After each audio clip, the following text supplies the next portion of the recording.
Alright, so what we're doing here is I'm finishing up a pair of Macassar ebony wood scales that I had started for another project. They turned out exactly how I wanted them, but they ended up a little short of the parameters that I needed. So I'm repurposing them. They actually fit another razor beautifully, which I knew would happen. I just used another piece of the same Macassar wood for the other one, so I have these left over. And finished, I just figured I'd finish them up at the same time as the other one, so they're already pretty much ready. Now, I have already done several layers of true oil, and you can see it's very nice. I mean, for the guys who have done a CA finish, super glue finish or anything, you really like how it seals the grain of the wood, and it builds like a plasticky feel. You can feel but it's like glass, man. If you do it just right, so you have to be careful if you're sanding, and do your sanding right. You could do sanding afterwards. I've heard of guys also doing wet sanding with the true oil, so you can do that too. But basically, you get to this point, and I want to protect it before I pin the razor. So I like to use Renaissance wax. A lot of guys just call it Ren Wax, right? And it's great. So they use it in museums and stuff. So I'm sure it'll be just fine for something that I scrape my face with. All right.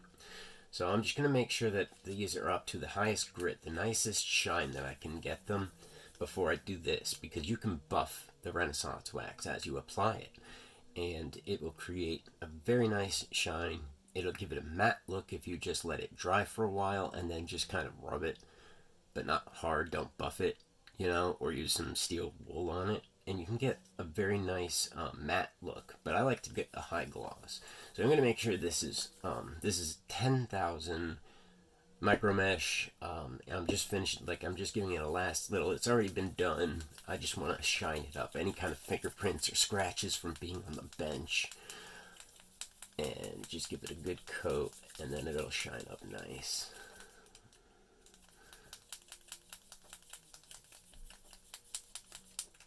You could hear the sandpaper, the micro mesh. It starts to stick when it's at its highest grit, and that's how you know you're done, man. Like, you start to hear that stick.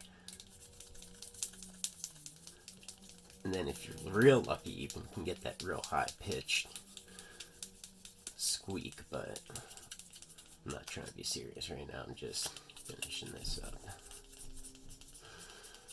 Okay, this one is good.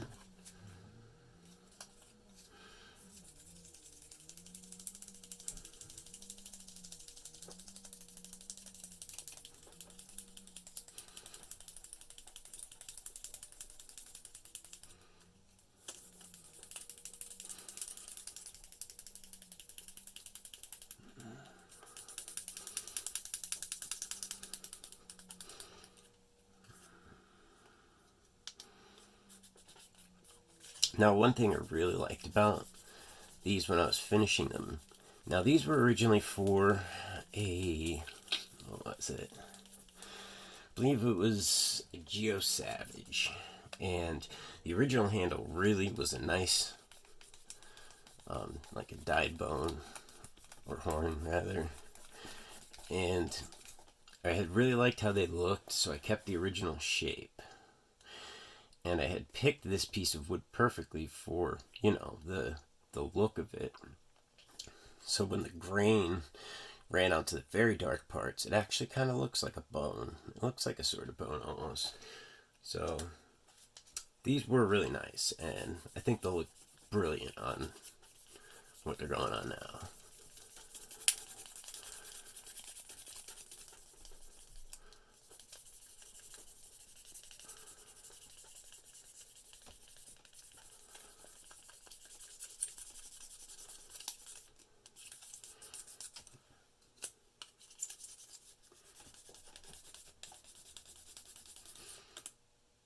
Okay. So I want to make sure these are clean when I put this on. And since this is already sealed, just going to give it a spray of alcohol.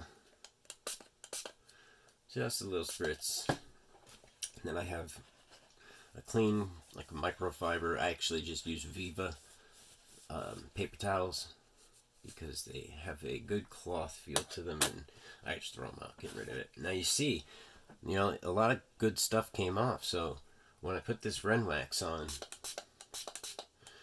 I want it to stick. You know, I want it to get a good, complete bond to the wood material, and that'll just be better for protecting it. I'm just going to keep this same cloth. This is what I love about this stuff. Just fold up here.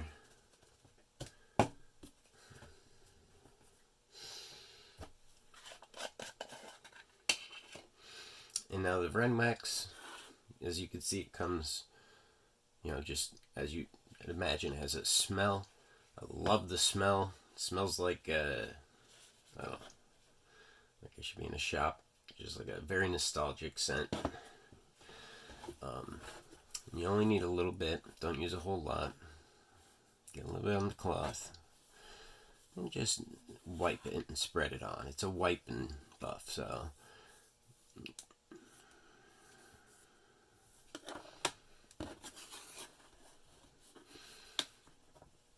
Takes at least, I mean, some guys say you give it 20 seconds. I'd say you can give it about a minute.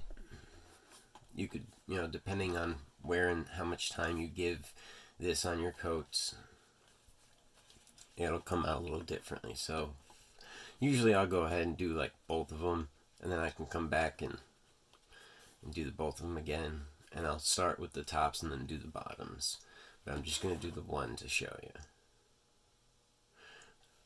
So that's about it. You know what I mean? Just wait a little bit, and you come in kind of softly. You could test it. It's still a little... I'll give it a couple more seconds here. I like to let it firm up a bit and kind of make me work. But by the time I get it back down here, it'll be good.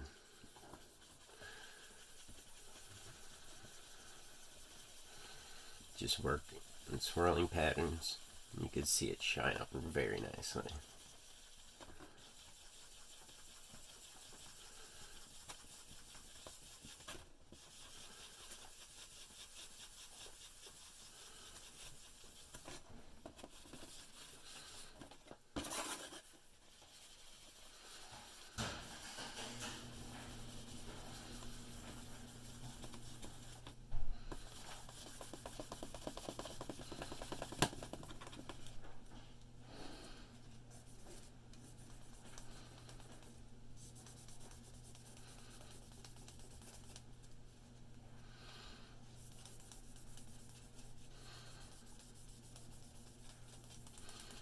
And then for the sides, I obviously will just go side to side. I won't do the swirling. You can get down there and do the swirling, but yeah, I already did the most of it. This is a contoured scale, so I got most of the top surface. I spend a little extra time down at the bottom of the heel, of the butt, and I just like, especially if it's bulbous, I like it to make it really pop, you know, really want it to shine.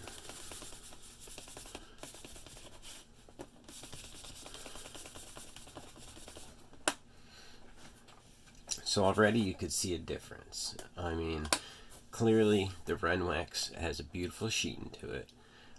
It goes on very easily. Okay, and just build up a couple layers. I mean, if you keep lathering it and stuff, obviously you're going to get to a point where you're just kind of like re-wetting the layer. There's only so much, honestly, you can put on it. But if you do like 2-3 coats, it should be good. You'll see you'll have a nice buildup on there, and it'll protect it from fingerprints. You know, it makes it a little more waterproof even. So, alright, that's all you need to do. I'm going to go ahead and bang these out before I move along to the next part of my project. Thank you, guys.